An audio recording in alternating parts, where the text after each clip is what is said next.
ठीक आहे. आपण बाबूराव बागुल यांच्या कथासंग्रहाचा विचार करत होतो.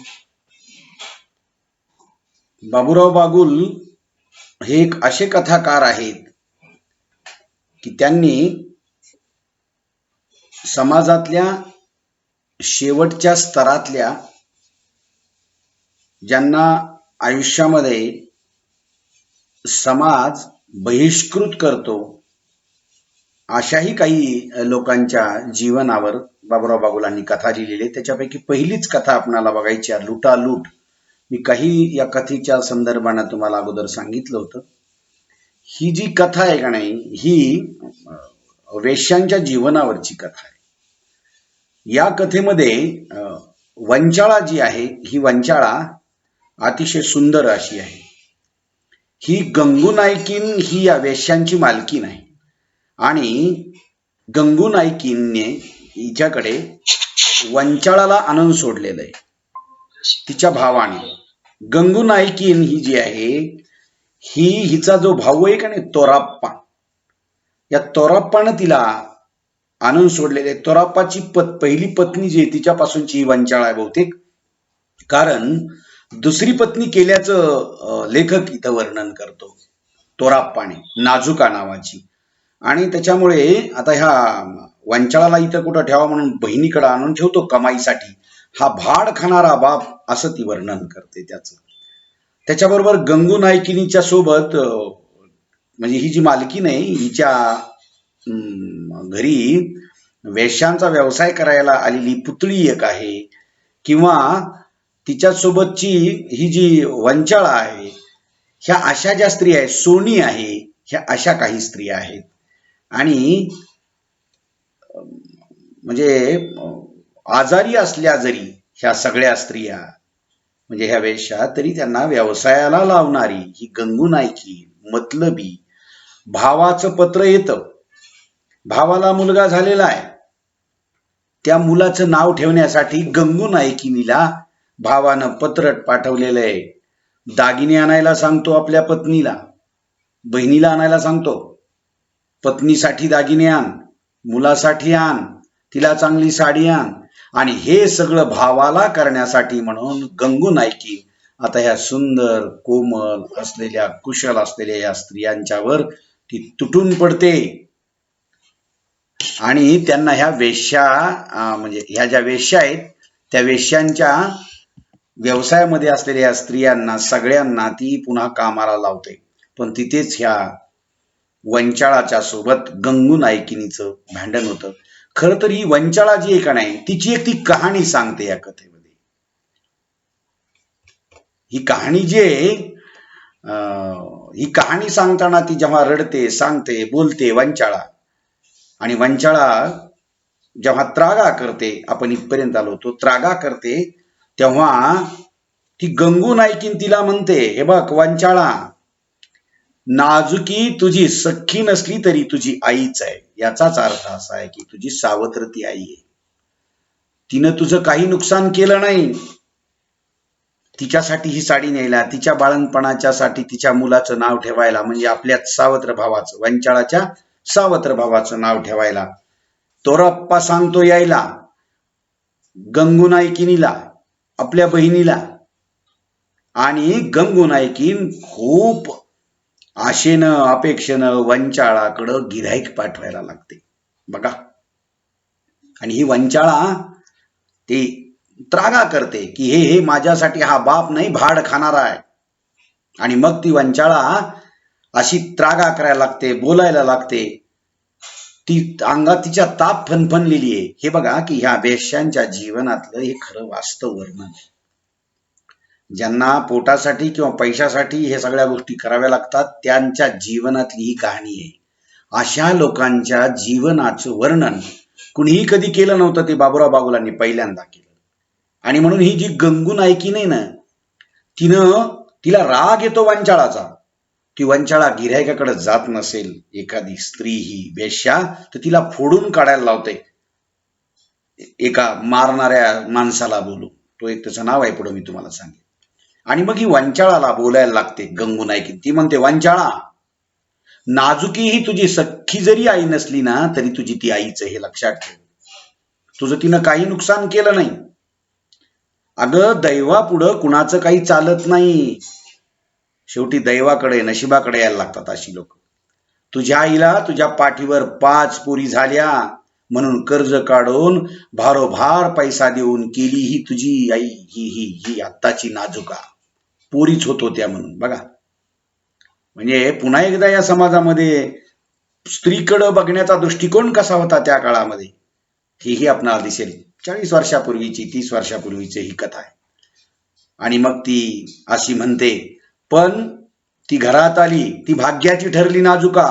तिनं तुझ्या बापाची कुळी उद्धरली आणि आपल्या घरी दिवाळी आणली. भाऊ झाला म्हणजे म्हणजे मुलगा झाला म्हणजे वंशाला दिवा झाला. तो पोसो न पोसो काहीही करो, पण आपल्या अजूनही समाजामध्ये मुलगा आणि मुलगी हे भेद न करणारी माणसं, असं म्हणणारी तोंडानं माणसं कशी भेद करायला लागतात याचंच हे दर्शन आहे. आता ती वंचाळा त्राग्यानं बोलते त्या गंगू नायकींना. ती म्हणते, अगं त्यानं दिवाळी घरी आणलंय असेल घरात, पण त्यानं माझी होळी केली, त्याचं काय? वंचाळाने आग ओतली तिच्या तोंडून. सोनी पुतळा पुढं लाचारपणा घ्यावा लागला म्हणून दुखावलेली गंगू वंचाळाचा प्रोक्षोभ पाहून पेटली होती आणि ती म्हणू लागली, तुझ्या बापानं नाही होळी केली, तुझ्या पापानं केली. बघा, संयमाची सवय नसलेली ही गंगू नायकीन बोलून गेल्यावर मग मात्र पस्तावू लागली. तिला वाटू लागलं की आता ही जी वंचाळा आहे ना, ही वंचाळा गिऱ्हाईकाला खुश करणार नाही. तर आपण तिच्यावर रागावलो होतो म्हणून वंचाळाच्या तुफान वैतागाची आठवण तिला धडका देऊन जोर धरू लागली गंगू नायकींना. तिचे भाऊ, तिची भाऊजाईला सोन्यानं तिला मडवायचंय हे स्वप्न जणू त्या गंगू नायकिनीचं नासू लागलं. आणि मग ही वंचाळा आपली कर्म कहाणी सांगते. आता मी इथं कशी लोटल्या गेले, मी इथं का आले, कशी आले, ह्या प्रत्येक स्त्रिया बाबूराव बागुलांनी स्वतःच्या कहाण्या सांगणाऱ्या स्त्रिया उभ्या केलेल्या. ती वंचाळा म्हणते, हे बघ, मी मी मी पाप केलं. खरं बोल थेरडे, मी पाप केलं. नवऱ्याजवळ नांदत नव्हते का नांदत मी? त्यानं 2 वेळा घराबाहेर हाकलून मारून दिलं तरी मी नांदायला गेली नव्हती. त्याचा गुराढोरासारखा मार खात नव्हती. ती म्हणते, तिला प्रश्न विचारते. त्यानं 2 वेळा मला जरी घराच्या बाहेर मारून हाकलून दिलं तरी मी नांदायला गेली नव्हते का? प्रश्न विचारते म्हणजे मी गेली होते. त्याचा गुराढोरासारखा मार खात नव्हते, त्याला कष्ट करून पोषित नव्हते. हे बघ असं म्हणून त्या वंचाळाने ब्लाऊजची बटणं तटातटा तोडून टाकली आणि पाठीवरचे छातीवरचे त्यानं मारल्याचे वन दाखवले. आणि पुन्हा ती म्हणू लागली, जेव्हा जीवा इसेच झालं तेव्हा बापाकडे आले. वंचाळा म्हणते, आता सहन होत नाही त्याचं हे जेव्हा माझ्याकडं आलं, मला माझ्या नशिबाला भोगायला आलं, तेव्हा बापाकडे गेले. अगं खरं तर बाप कसला, तो चोर आहे, राक्षस आहे. त्याच्या रोज कानी कपाळी आम्ही दोघी मायली की वरडत होतो, तो ऐकत नव्हता,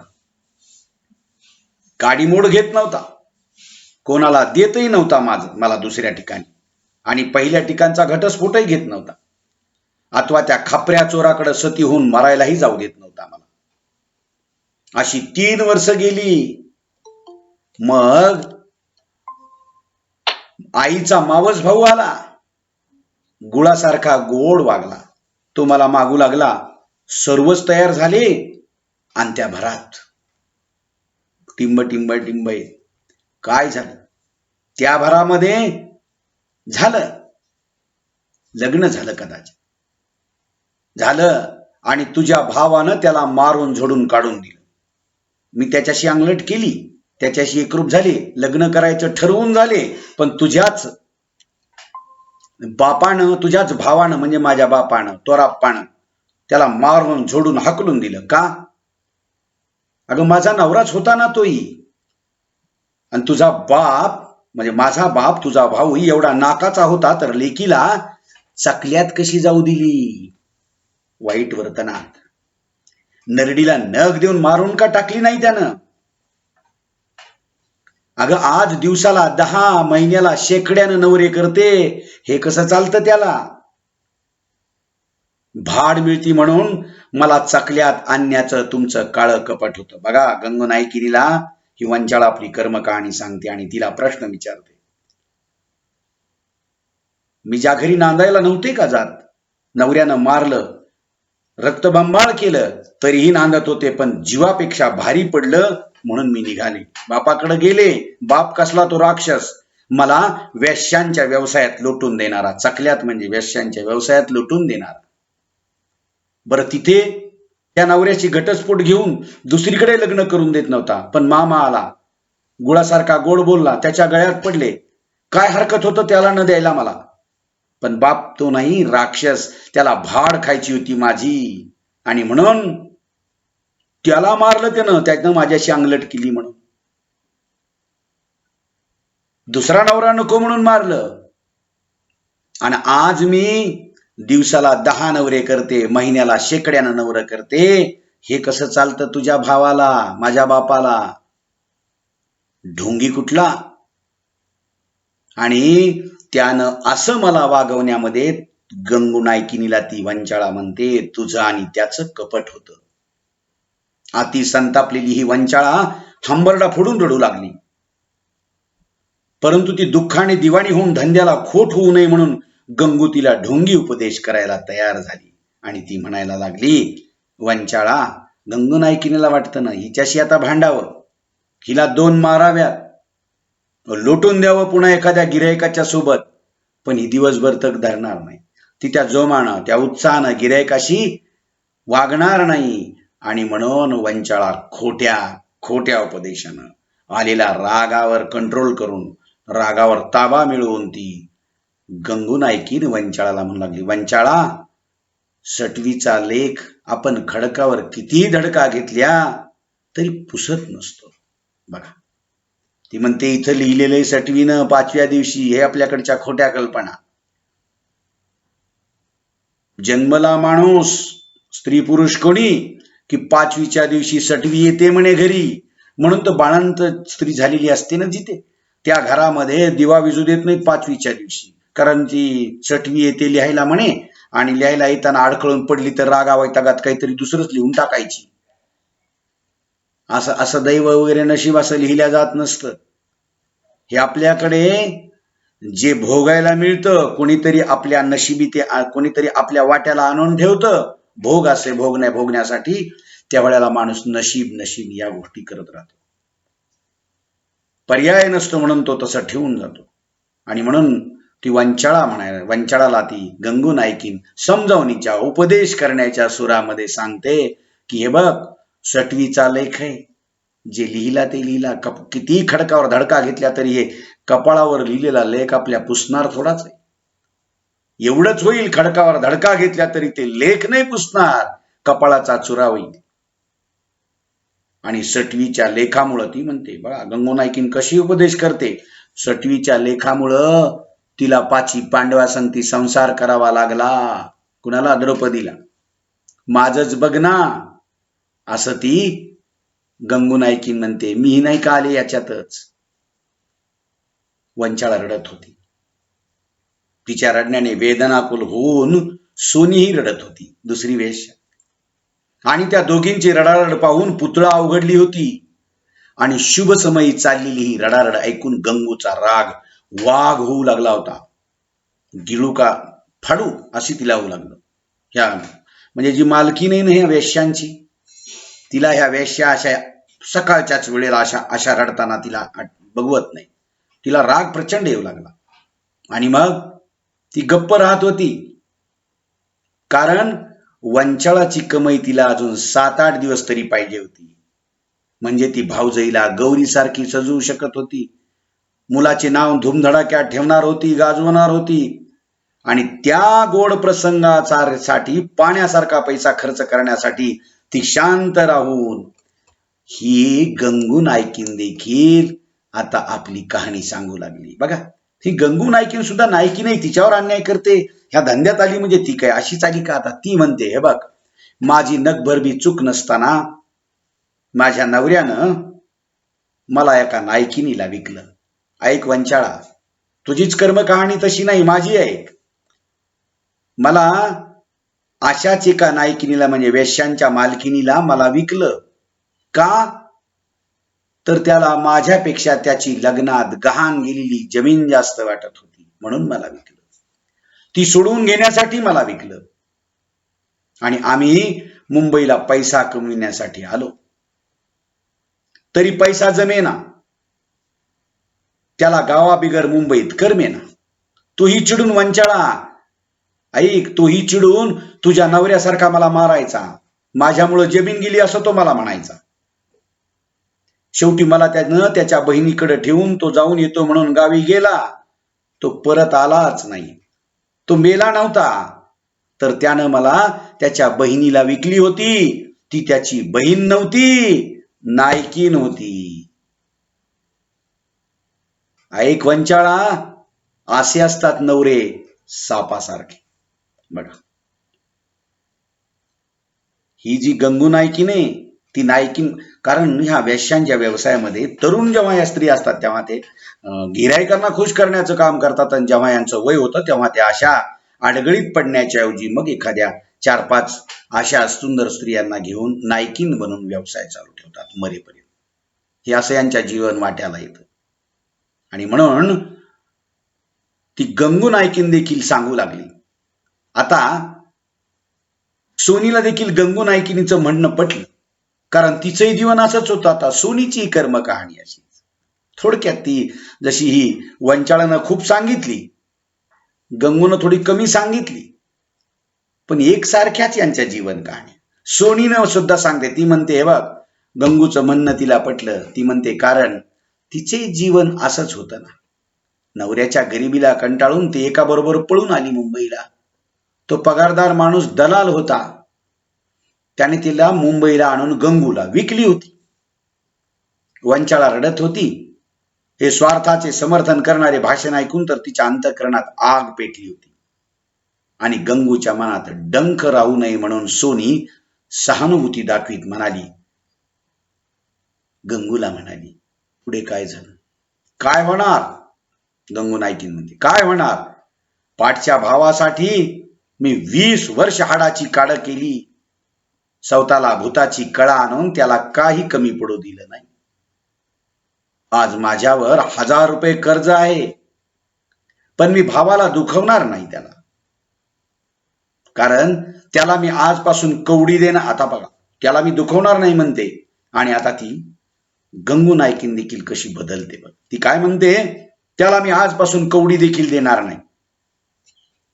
थुंकलेल्या थुंकीजवळ देखील उभी राहू देणार नाही मी त्याला.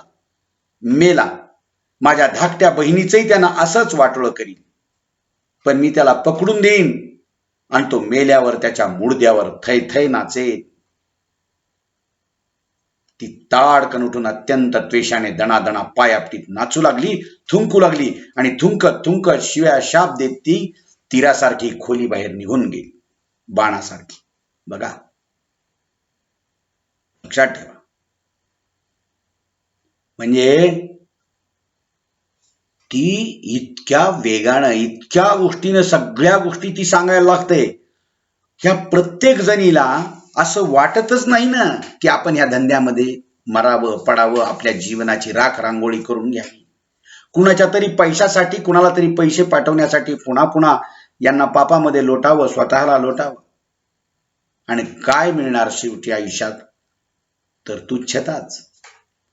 आणि म्हणून ती म्हणते, मी त्याला एक धेलाय देणार नाही, कवडी देणार नाही. एवढंच कशाला, थुंकलेल्या थुंक्याजवळ देखील उभी राहू देणार नाही, कारण तो माझ्याही लहान बहिणीचं वाटोळं असंच करेल. मी त्याला मेल्यानंतर त्याच्या मुडद्यावर थैथया नाचेल. आणि अशी ती बेभान होऊन करू लागली. आणि मग वंचा म्हणते, वंचा, वंचाळा, वंचा, भावावर जीवापाड प्रेम करणारी, आपल्या बर्बादीमुळे स्त्री जीवनाचा तीव्र तिरस्कार करणारी गंगू वंचाळाचा प्रक्षोभ पाहून भयभीत झाली. हडळीसारखी भेसूर दिसू लागली. कितीतरी वेळ न हालता स्थिर डोळ्याने दाराकडे पाहत होती आणि नंतर अंगावर आग पडावी तशी ती किंचाळत होती आणि म्हणाली, सोने. तिने वंचाळाचा नाश करण्याचा निर्धार केला होता आणि तिच्या कमाईची भरपाई करण्यासाठी तिने ताबडतोब धंदा सुरू करण्याचा निश्चय केला होता. सोने, लवकर तयार होईल. बघा, ही अशी वागते वंचाळा तर लगेच सोनीला ती म्हणते, सोने तयार होय. अजून आंघोळ झाली नाही, जेवले नाही, बघू सांजला. ती सोनी म्हणते, नाही आत्ताच.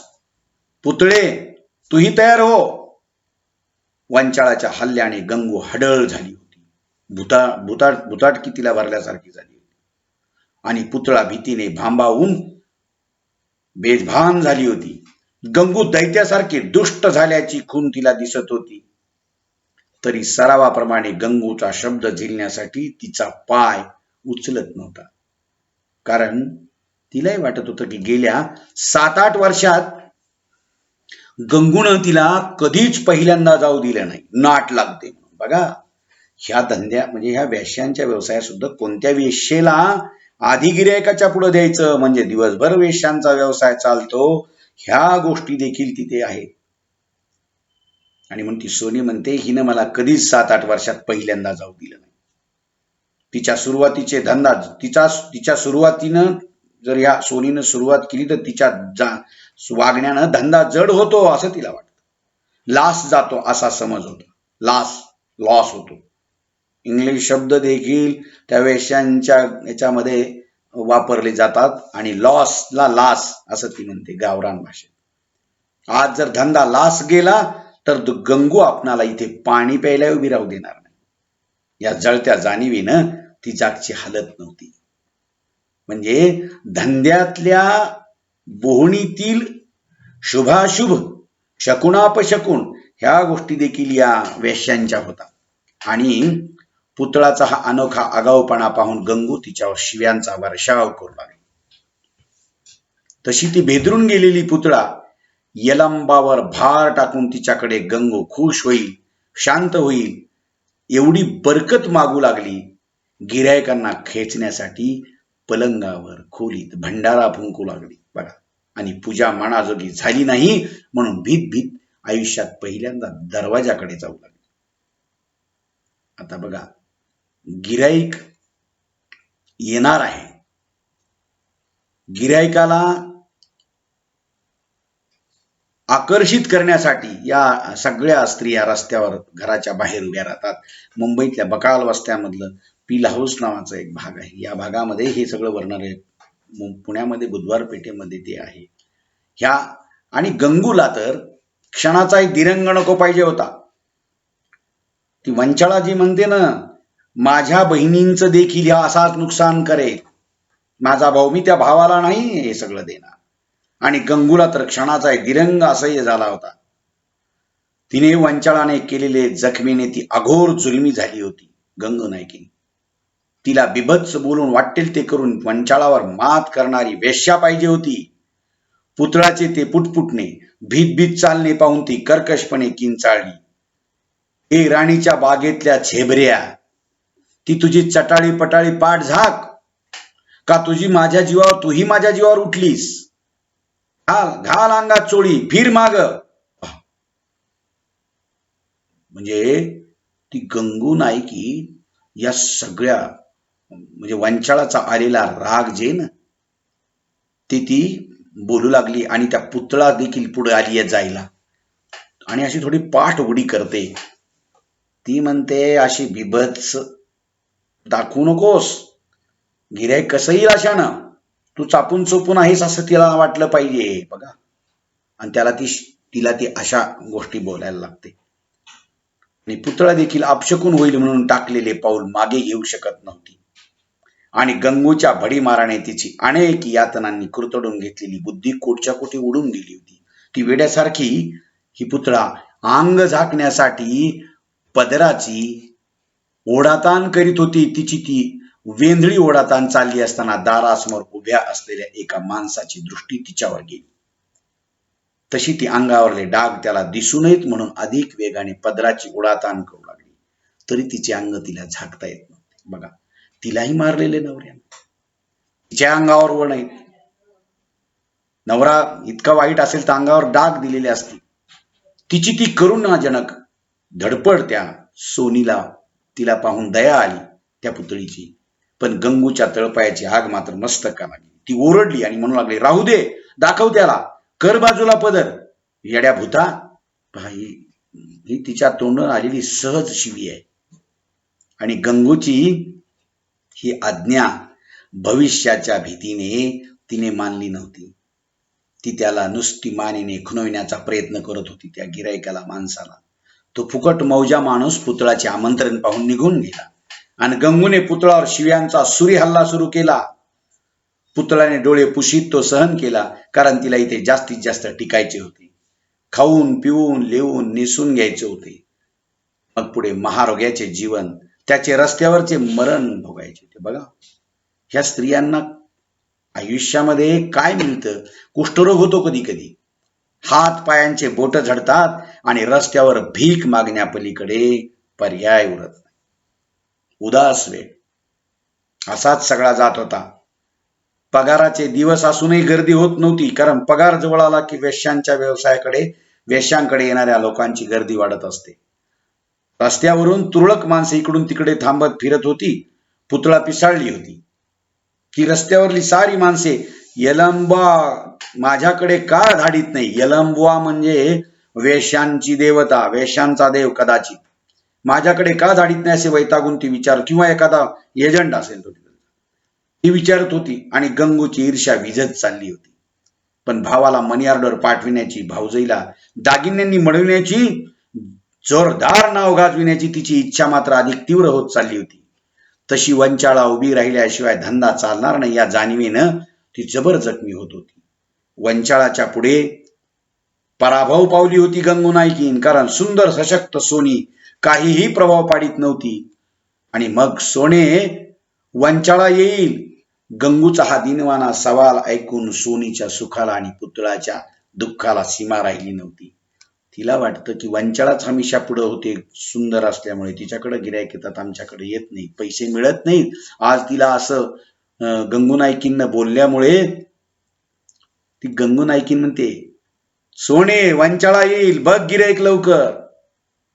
आणि मग तिच्या पुतळाच्या आणि सोनीच्या दुःखाला पारावार लाईन, सुखाला आणि दुःखा म्हणजे सोनीच्या सुखाला आणि पुतळाच्या दुःखाला सीमा राहिली नव्हती. त्या दोघी गंगूंचा विचार करीत गप्प राहिल्या. तशी गंगूही विचारात गर्क झाली होती. सोनी आज 15-20 जण घेईल, त्याचे 4-5 रुपयानं 60-80 होतील, त्यातील निम्मे आपले होतील. पुतळाचे 15-20 रुपये त्यात मिळतील, उरलेले वंचाळा देईल. सोने, वंचाळा येईल. बघा की ही वंचाळा येऊन तुझ्या पोटावर पाय देईल की काय, असं तिला वाटायला लागतं. आणि मग जो सिद्धरामाप्पा एक आहे तिथं, म्हणजे वेश्यांना जिथं उभा राहता येत नाही, वेश्या जिथं गिरायकाला पटवू शकत नाही किंवा गिरायकाच्या बरोबर खुश होऊन त्याला रद्द करत नाही, तेव्हा सिद्धराप्पा हा जो आहे ना, त्याला बोलवते गंगू आणि तो मारझोड करतो आणि पुन्हा त्यांना कमाईला लावण्यासाठी प्रयत्न करतो. अशी ही जीवनाची कर्मकहाणी त्या पात्रांची आहे.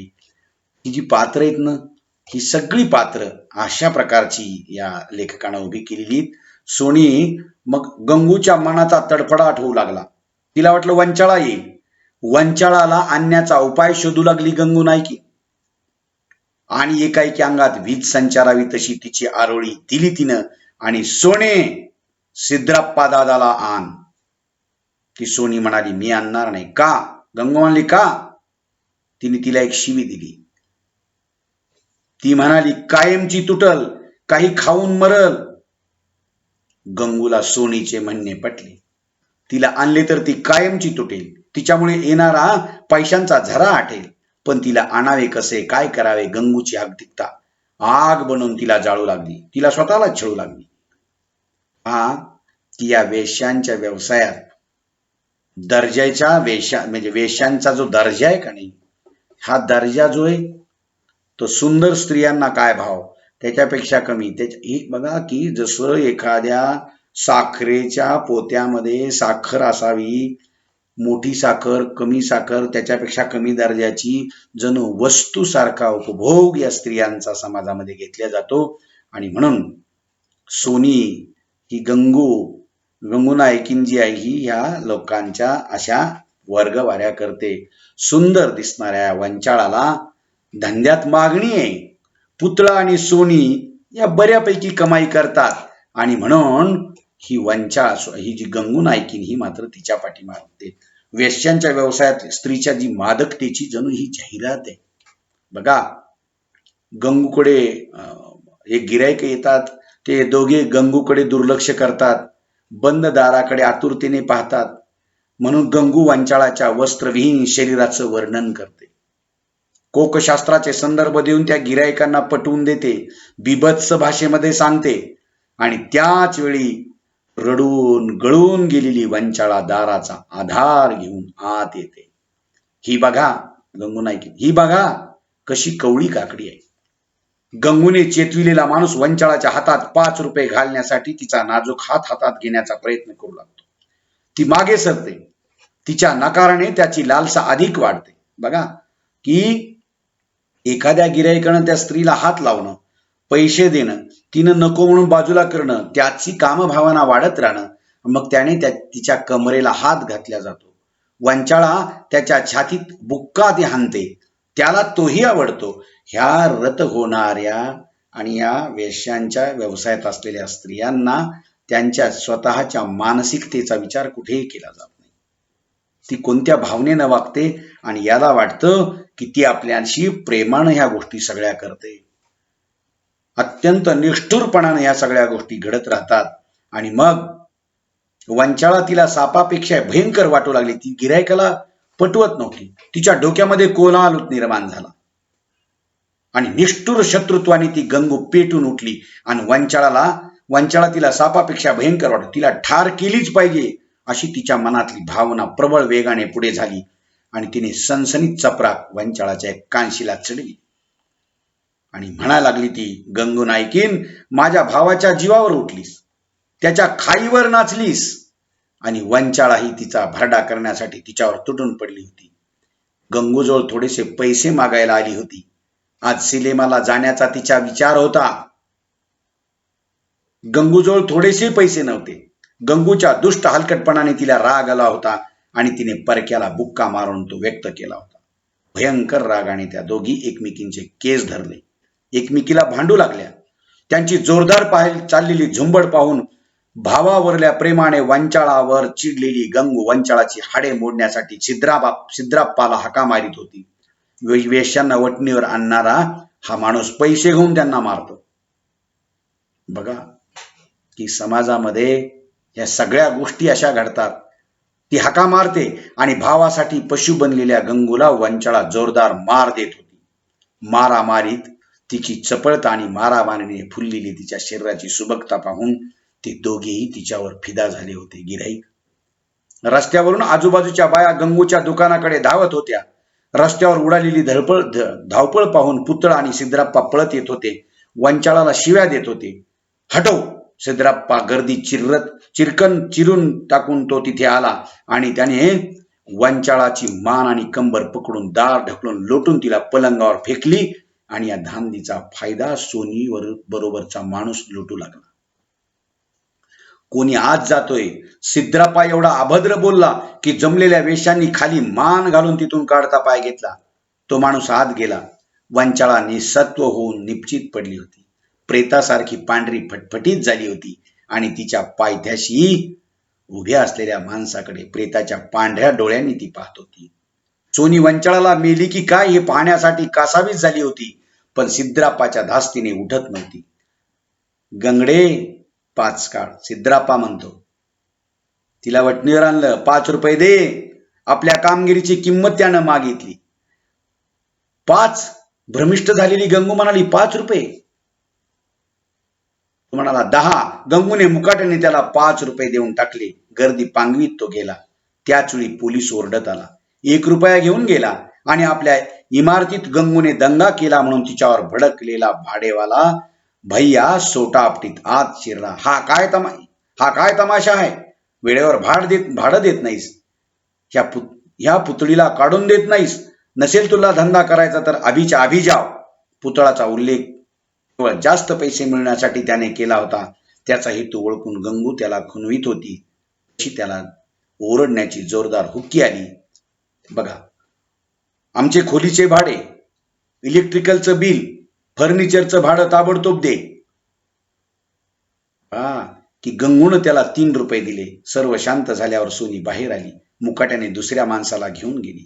वंचाळा बेशुद्ध आहे ही गोष्ट ती सांगू शकली नव्हती आणि पुतळा माणसांची टोळीच्या टोळी आपणाकडे यावी म्हणून विनवीत होती. गंगूला खुश करू पाहत होती, कारण गंगू आज नक्की तिला खालच्या दर्जांच्या वेशात फेकणार होती. वेशांचे दर्जे असतात. सुंदर वेशा वेगळीकडे, त्याच्या खालच्या, तिकडे 100 रुपये, इकडे 50, इकडे 25, हे असे भाव. आणि गंगूला खुश करू पाहत होती. मग तिला वाटायचं की खालच्या दर्जाच्या वेशात ती आपल्याला फेकून देईल. तिच्या डोळ्यापुढे तिथली भेसूरता होती. गंगूचा हिस्सा, जागा देणारणीचा वाटा, खुली पलंगाचे भाडे, मवाली, पोलीस आणि दर फक्त ₹1 किंवा 12 आणे एका गिऱ्हाईकाला. बघा, हे सगळी माणसे गिऱ्हाईकाला खुश करायचं. ते पैसे, मालकिणीचे पैसे, हिचे पैसे, भाडं, पलंगाला भाडं, इलेक्ट्रिकलचं बिल, घरमालकाचं भाडं, लाईट, म्हणजे ह्या सगळ्या गोष्टी, फर्निचरचं भाडं, त्यातच पोलिसाचा हप्ता, त्याच्यामध्ये सिद्धरप्पा सारख्याचा हप्ता, या सगळ्यामध्ये वेश्यांची होणारी कुचंबना आणि वेशेला येणारे वाईट दिवस, या वेशेंचे जीवन बाबूराव बागुलांनी इथं वर्णन केलेलं आहे. ही कथा इथं संपते. पहा, या कथेच्या अनुषंगानं जे काही प्रश्न असतील त्या प्रश्नांची चर्चा आपण उद्याच्या तासाला करूया आणि उद्या मी तुम्हाला त्या गोष्टी सांगतो. आपण इथं थांबूयात. ठीक आहे.